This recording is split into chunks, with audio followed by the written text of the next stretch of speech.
ரஹ்மான் வசனம் 54 முதல் 61 வரை.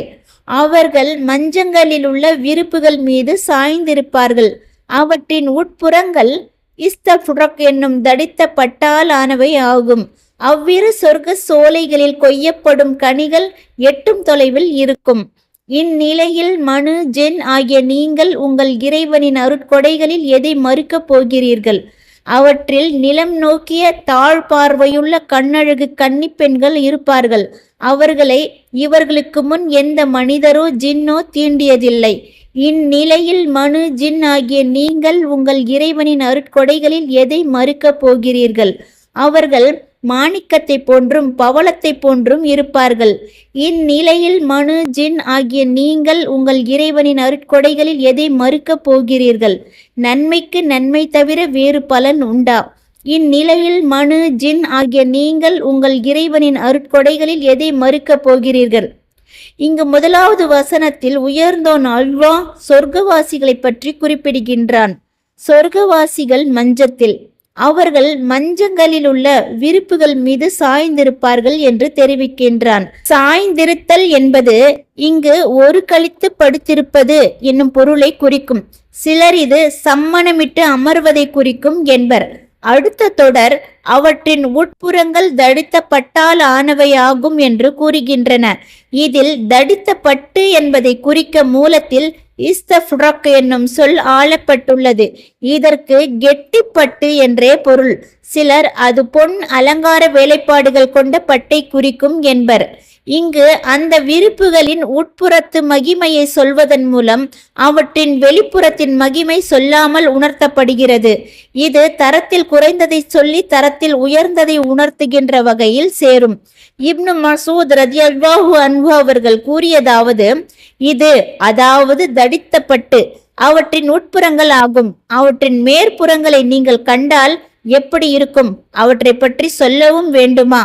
விரிப்பின் உட்புறத்தில் கெட்டிப்பட்டு.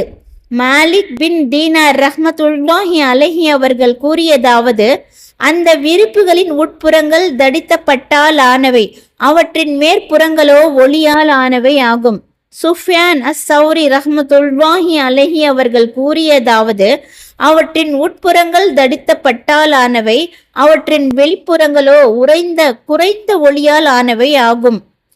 காசிம் பின் முஹம்மத் ரஹ்மத்துல்லாஹி அலைஹி அவர்கள் கூறியதாவது, அவற்றின் உட்புறங்கள் தடித்த பட்டால் ஆனவை, அவற்றின் மேற்புறங்களோ அருளால் நிறைந்தவைகள் ஆகும்.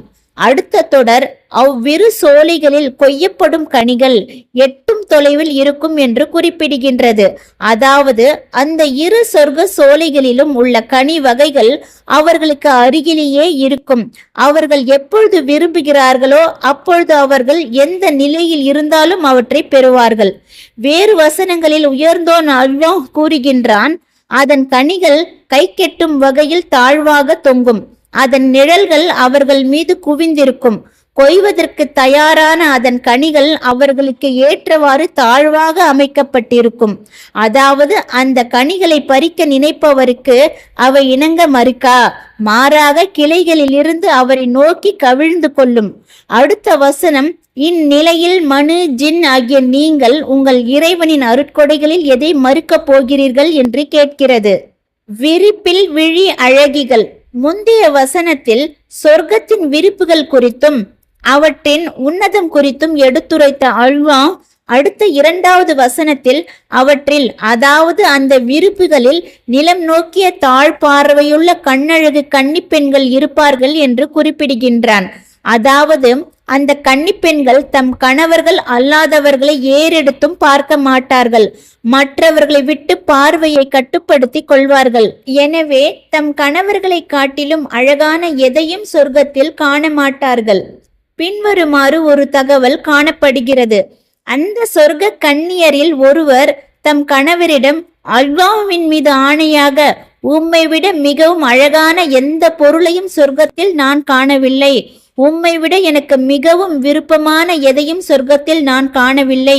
எனவே எனக்காக உம்மையும் உமக்காக என்னையும் ஏற்படுத்திய அல்லாஹுக்கே புகழ் அனைத்தும் என்று கூறுவார். யாரும் தீண்டாத கன்னியர். அடுத்த தொடர் அவர்களை இவர்களுக்கு முன் எந்த மனிதரோ ஜின்னோ தீண்டியதில்லை என்று அறிவிக்கின்றது. அதாவது அவர்களை யாரும் தீண்டியதில்லை, மாறாக அவர்கள் கணவர் மீது நேசம் நிறைந்த சம வயதுள்ள கன்னிப் பெண்கள் ஆவர். அவர்களை அவர்களின் கணவர்களுக்கு முன் மனித மற்றும் ஜின் இனத்தை சேர்ந்த யாரும் தாம்பத்திய உறவு கொண்டதில்லை. இறை நம்பிக்கை கொண்ட ஜின்கள் சொர்க்கத்தில் நுழைவார்கள் என்பதற்கு இந்த வசனமும் ஒரு சான்றாகும். அர்தாத் பின் அல் முன்திர் ரஹ்மத்துல்லாஹி அலைஹி அவர்கள் கூறியதாவது, லம்ரா பின் ஹபீப் ரஹ்மத்துல்லாஹி அலைஹி அவர்களிடம் ஜின்கள் சொர்க்கத்தில் நுழைவார்களா என்று வினவப்பட்டது. அதற்கு அன்னார், ஆம் நுழைவார்கள், திருமணமும் செய்து கொள்வார்கள். ஜின்களுக்கு ஜின் இனத்தை சேர்ந்த பெண்களும் மனிதர்களுக்கு மனித இனத்தை சேர்ந்த பெண்களும் இருப்பார்கள். இதற்கு அவர்களை இவர்களுக்கு முன் எந்த மனிதனோ ஜின்னோ தீண்டியதில்லை எனும் வசனம் சான்றாகும் என்று பதிலளித்தார்கள். அடுத்த வசனம், இந்நிலையில் மனு ஜின் ஆகிய நீங்கள் உங்கள் இறைவனின் அருட்கொடைகளில் எதை மறுக்கப் போகிறீர்கள் என்று வினா தொடுக்கின்றது. அவர்கள் மாணிக்கம், பவளம். அவர்கள் அப்பெண்களை மணக்கும் எதிர்பார்ப்பில் உள்ளவர்களுக்கு அந்த பெண்கள் குறித்து அல்லாஹ் வர்ணிக்கின்றான். அதையே அடுத்த வசனத்தில் அவர்கள் மாணிக்கத்தை போன்றும் பவளத்தை போன்றும் இருப்பார்கள் என்று அல்லாஹ் குறிப்பிடுகின்றான். முஜாஹித் ரஹ்மத்துல்லாஹி அலைஹி அவர்களும் ஹசன் அல் பஸ்ரி ரஹ்மத்துல்லாஹி அலைஹி அவர்களும் கூறியதாவது, அவர்கள் மாணிக்கம் போன்று மாசு மறுவில்லாமலும் பவளம் போன்று வெண்மையாகவும் இருப்பார்கள். இந்த வசனத்தில் பவளம் என்பதை குறிக்க மர்ஜான் என்னும் சொல் மூலத்தில் ஆளப்பட்டுள்ளது. அறிஞர்கள் இங்கு மர்ஜான் என்பதற்கு முத்து என்று பொருள் கூறுகிறார்கள். நபி ஸல்லல்லாஹு அலைஹி வஸல்லம் அவர்கள் கூறினார்கள், சொர்க்க மங்கையரில் ஒருவரது கணைக்காலின் வெண்மையானது 70 பட்டு அங்கிகளுக்கு அப்பாலும் வெளியே தெரியும். இறுதியில் அவரது எலும்பு மஜ்ஜை கூட வெளியே தெரியும். இதற்கு அவர்கள் மாணிக்கத்தை போன்றும் முத்தை போன்றும் இருப்பார்கள் என்னும் வசனம் சான்றாகும். மாணிக்கம் என்பது விலை மதிப்புள்ள ஒரு கல்லாகும். நீ அதில் ஒரு நூலை நுழைத்து அக்கல்லை தூய்மையாக்கினால் அதற்கு பின்னால் இருந்தும் அந்த நூலை நீ நிச்சயமாக காணலாம். நபி மொழிகள். 1. நபி ஸல்லல்லாஹு அலைஹி வஸல்லம் அவர்கள் கூறினார்கள், சொர்க்கவாசிகளில் ஒருவருக்கு கண்ணழகு கன்னியரில் 2 துணைவியர் இருப்பர். அவர்களில் ஒவ்வொருவரும் 70 அங்கிகள் அணிந்திருப்பர். அந்த துணிகளுக்கு அப்பால் இருந்தும் அவருடைய கணைக்காலின் எலும்பு மஜ்ஜை கூட வெளியே தெரியும். 2. முஹம்மத் பின் சீரின் ரஹ்மத்துல்லாஹி அலைஹி அவர்கள் கூறியதாவது, ஒருமுறை மக்கள் சொர்க்கத்தில் அதிக எண்ணிக்கையில் இருப்போர் ஆண்களா அல்லது பெண்களா என்று பெருமையுடன் பேசிக்கொண்டிருந்தனர் அல்லது விவாதித்துக் கொண்டிருந்தனர். அப்பொழுது அபு ஹுரைரா ரதியல்லாஹு அன்ஹு அவர்கள், அபுல் காசிம் ஸல்லல்லாஹு அலைஹி வஸல்லம் அவர்கள் சொர்க்கத்தில் நுழைகின்ற முதல் அணியினர் பௌர்ணமி இரவில் ஒளிரும் சந்திரனை போன்று தோற்றமளிப்பார்கள். அவர்களுக்கு அடுத்து நுழைபவர்கள் வானில் பேரொளி வீசும் நட்சத்திரத்தை போன்று இருப்பார்கள். அவர்களில் ஒவ்வொருவருக்கும் 2 துணைவியர் இருப்பர். அப்பெண்களின் காலின் எலும்பு மஜ்ஜை அவர்களது கால் சதைக்கு அப்பாலிருந்து அவர்களது பேரழகின் காரணத்தால் வெளியே தெரியும். சொர்க்கத்தில் துணைவி இல்லாத எவரும் இருக்க மாட்டார் என்று கூறவில்லையா என கேட்டார்கள். 3. அல்லாஹ்வின் தூதர் ஸல்லல்லாஹு அலைஹி வஸல்லம் அவர்கள் கூறினார்கள், அல்லாஹ்வின் பாதையில் காலையில் சிறிது நேரம் அல்லது மாலையில் சிறிது நேரம் அறப்போர் புரியச் செல்வது இந்த உலகத்தை விடவும் அதில் உள்ளவற்றை விடவும் சிறந்ததாகும். உங்களில் ஒருவருக்கு சொர்க்கத்தில் ஒரு வில் அளவுக்கு அல்லது சாட்டை வைக்கும் அளவுக்கு இடம் கிடைப்பது இந்த உலகத்தை விடவும் அதில் உள்ளவற்றை விடவும் சிறந்ததாகும். சொர்க்கத்து மங்கையரில் ஒருவர் பூமியை நோக்கி எட்டி பார்த்தால் சொர்க்கத்திற்கும் பூமிக்கும் இடைப்பட்ட பகுதி முழுவதும் நறுமணம் கமழும். 2க்கும் இடைப்பட்ட பகுதி தூய்மையாகவும் ஆகிவிடும். அந்த மங்கையின் தலையிலுள்ள முக்காடு மட்டும் இந்த உலகத்தை விடவும் அதில் உள்ளவற்றை விடவும் சிறந்ததாகும். நன்மைக்கு பலன் நன்மையே. அடுத்த வசனத்தில் நன்மைக்கு நன்மை தவிர வேறு பலன் உண்டா என்று உயர்ந்தோன் அல்லாஹ் கேள்வி எழுப்புகின்றான்.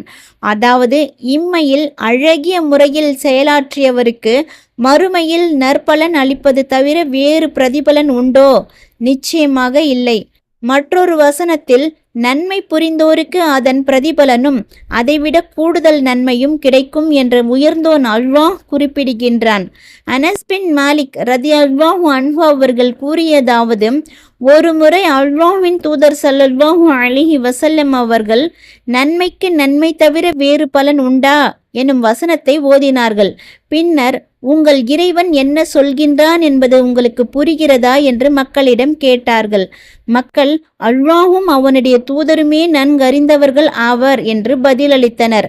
அப்பொழுது நபி ஸல்லல்லாஹு அலைஹி வஸல்லம் அவர்கள், நான் யாருக்கு ஓரிரை கொள்கையை ஏற்றுக்கொள்ளும் பாக்கியத்தை வழங்கினேனோ அவருக்கு சொர்க்கம் தவிர வேறு பிரதிபலன் உண்டா என்று அல்லாஹ் கூறுகின்றான் என பதிலளித்தார்கள். இங்கு இதுவரை கூறப்பட்டதில் மகத்தான அருட்கொடைகள் அடங்கியுள்ளன. அவற்றுக்கு எந்த நற்செயலும் ஈடாகாது.